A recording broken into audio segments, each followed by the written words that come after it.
This guy is a manipulative, lying con man. I mean, that's pretty strong stuff. My confusion comes from, did I say I would never have you on? I don't have anything to do with him. And that's why Sam Seder makes all these videos and he focuses on drama. I mean, the man's obsession with Dave Rubin is laughable. I agree with that to this day. Oh, no, I actually... Sam Seder was a guest on Tim Pool's podcast. Now, this podcast finally allowed both of them to debate each other, which is something that people have been waiting for, and it didn't disappoint. I'm going to pull some clips from this podcast and give you some of my thoughts throughout the video. So let's check this out. Sam Seder, welcome to the show. Oh, thank you. That's a good one. I like it. He's got his own beanie. That's right. 20 years? What's that? 20 years, is that? 20-year anniversary. This is actually a gift for you. Oh, right on. There you go. Yeah. I'll put it on the shelf. See all like the weird knickknacks that I have? Yeah. Well, that's actually for your baby. Oh, thank you very much. Congratulations. I understand that you're expecting. Is that right? Absolutely. Yeah. Nervous. I hope you're getting sleep. Oh, I think I got 6 hours tonight. Well, I'm saying, is your baby born already? No. Oh, Coming soon. I'm talking about when your child comes. Oh, yeah. Well, I mean, what little sleep I already get probably will be less. All right. Well, there you go. Right on, man. So we'll start light. What do you think is going to happen? I mean, the election is Tuesday, but people are already voting. No, wait.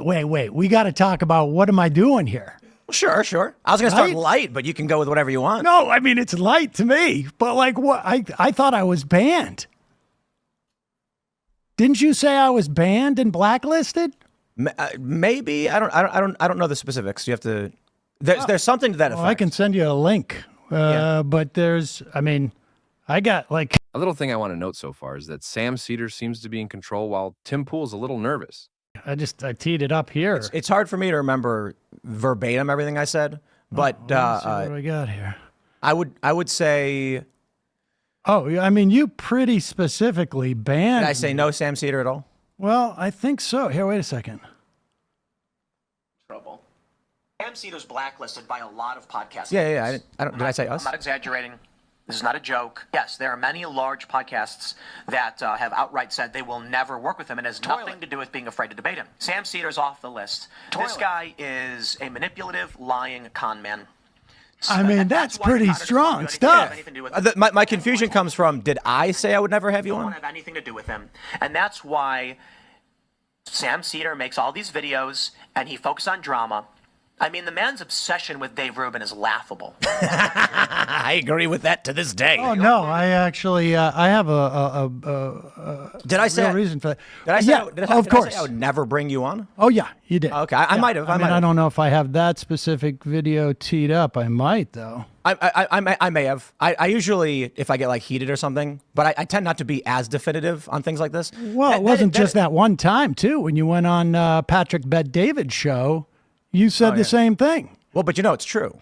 What's true? There are a lot of big shows that have blacklisted you. Oh, I have no doubt. It's not about you, nobody wanting to debate you. I mean, the first thing I asked was like, let's talk about the issues, and you immediately pulled up drama. It's not drama. I mean, I think everybody wants to know. It's like a weird. If you. Now, this is pretty funny because right here, Tim Pool is kind of thinking that he's going to be friends with Sam Seder. He's not directly saying so, but Sam Seder's letting him know, like, hey, man, I'm going to bring up what needs to be brought up, and I'm not playing your game. I used to be a scriptwriter, and if you put a loaded gun in the first scene and you don't resolve it, people are going to be distracted. So this way we can just deal with this, get that out of the way, and then move on to stuff that is more, I think, like substantive. Yeah. But that's it, right? It's not my business to tell other shows that have brought it up. But no, I'm not concerned about other shows. I know why. I'm just curious. What am I doing here? What are you doing here? Yeah, I decided to have you on. I don't know. I figured there were probably misconceptions you had about me. I think that a lot of what you think about what I say comes from clips and not the actual show. So there's like, I don't really have conceptions of you. This started because you said something that was untrue about my position on the death penalty, and I was like, I think Sam saw a clip that someone pulled out of context and didn't actually hear like my 2-hour diatribe on. I don't. I think actually what I was talking about. I don't think I ever said whether you believe in the death penalty or not. I mean, you cited a quote where you said that I said something like, I cited a quote, or did I play a video? At the beginning of a video, Tim Pool agrees that people who commit treason should get the death penalty, which is that right? Do you have the video? You must have the video. No? Oh, wait a second. And I just went, holy crap. And let me see if I got it, because I'm pretty sure I remember this. It was in the context of you suing Kamala Harris. And so, you were on with Laura Loomer. Right. And you said the words, here we go. people who get the death penalty, people who commit treason should get the death penalty. What's the context of that sentence? What's the context of that sentence? Right. So there's a clip that's 5 seconds long. Oh, no, but I watched the whole rest of it. Like, I know you went back and forth, but it was so weird, because you should really, if you can find this and put this up, because what I found fascinating about it was that you literally did say on multiple times in that going back and forth, because apparently what happened is you got in trouble at one point with, I don't know, some streaming service about people calling for the death penalty or whatever it was. I don't know the background of that. YouTube says you can't call for the death penalty as a legal mechanism. Okay. And so she brought up, I think these people committed treason. They should get the death penalty. And you said, I don't know if she said, I think she I said, don't care what she said, really, for this sake. But I'm quite sure you said, if you commit treason, you should get the death penalty. Now, what words are you missing from that sentence? Because it sounds like you just heard a clip. No. I watched the whole thing. Okay, well then, and then at one point afterwards, let's pause. We'll break this down. We'll break this down. Sure. Is it currently codified in law that if you commit treason, you are out, the penalty is death? What do you mean by codified? Like, is U.S. law states that the penalty for treason is death? Not necessarily, but it is one. It is, right. The penalty for treason is death. What is the penalty for murder? It varies. It can be the death penalty. Exactly. So it's the exact same dynamic as treason. Yes. So if we're talking about, in that context, people levying war against the United States, to which I said, I don't believe any of these people committed treason. Correct. Sedition would be trying to undermine or cause damage to the government. Correct. Treason, that's not the issue. Right. And so the context of that conversation is, one, I don't agree with the death penalty. And in no circumstances, But you did say the words, if you committed treason, you should get the death penalty. Okay, so once again, do you not understand? Would you agree if someone commits murder, they should get the death penalty? No. I agree with that. Right. But you did say if they commit treason, they should get the death penalty. So if we're talking about the penalty for levying war against a country, whether you want it to or not, if a judge sentences someone to death, should they get the death penalty? If a judge, I don't think people should get the death penalty under any circumstances. If someone is shooting at another person, should they be shot at and killed?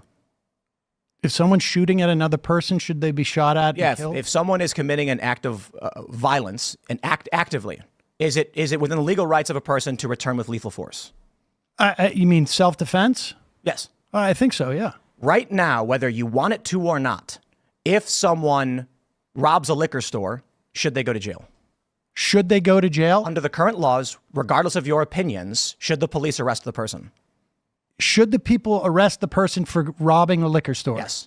I mean, I think they should, yes. Do you think in literally every single circumstance, then, no matter what happens, if someone commits a robbery, they should be arrested?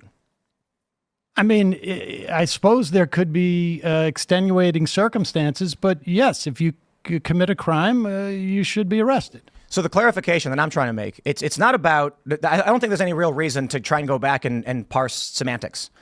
The concept was, if people are levying war against the United States, such as we're on the battlefield somewhere in Iraq or whatever, right? Wait, this whole thing was about treason, where you were saying that... Do you want me to explain the ideas, or do you want to just go in circles? I don't understand.